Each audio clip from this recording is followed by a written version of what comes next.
ఆదిలాబాద్ జిల్లా ఏఐటియుసి కార్యాలయంలో ఏఐటియుసి జిల్లా ప్రధాన కార్యదర్శి సిర్ర దేవేందర్ అధ్యక్షతన అన్ని కేంద్ర రాష్ట్ర కార్మిక సంఘాల సన్నాహక సమావేశం జరిగింది.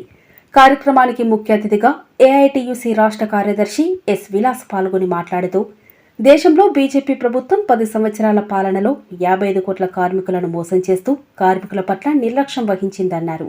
100 సంవత్సరాలు కార్మికులు పోరాడి సాధించుకున్న 44 చట్టాలను కుదించి 4 కోట్లుగా తీసుకువచ్చి పెట్టుబడి కార్పొరేట్ శక్తులకు ఊడిగం చేస్తోందన్నారు. మోడీ ప్రభుత్వం made in India, make in India, సబ్కా సాత్ సబ్కా వికాస్ అంటూ నమ్మబలికి బడాబాబులు దాచుకున్న నల్లధనాన్ని తీసుకువచ్చి దేశంలో ప్రతి ఒక్కరి అకౌంట్లలో 15 లక్షల రూపాయల డబ్బులు వేస్తారని దేశ ప్రజలను మోసం చేశారని మండిపడ్డారు. వచ్చే నెల ఫిబ్రవరి 4న టీఎన్జీఓస్ హోంలో అన్ని కేంద్ర రాష్ట్ర కార్మిక రైతు ప్రజా సంఘాల ఆధ్వర్యంలో జరిగే జిల్లా సదస్సును విజయవంతం చేయాలని పిలుపునిచ్చారు.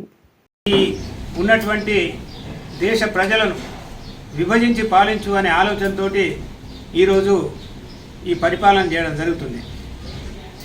అదే ఉద్దేశంతో మరి దేశంలో ఉన్న ప్రతి పౌరుడు కూడా రాముణ్ణి పూజిస్తారు, రాముణ్ణి ఆదరిస్తారు. ఆయన పేరిట ఈరోజు రాజకీయాలు చేయడం జరుగుతుంది. దాన్ని ముందు పెట్టి దేశంలో ఉన్నటువంటి కార్మిక వర్గానికి ద్రోహం చేయడం జరుగుతుంది.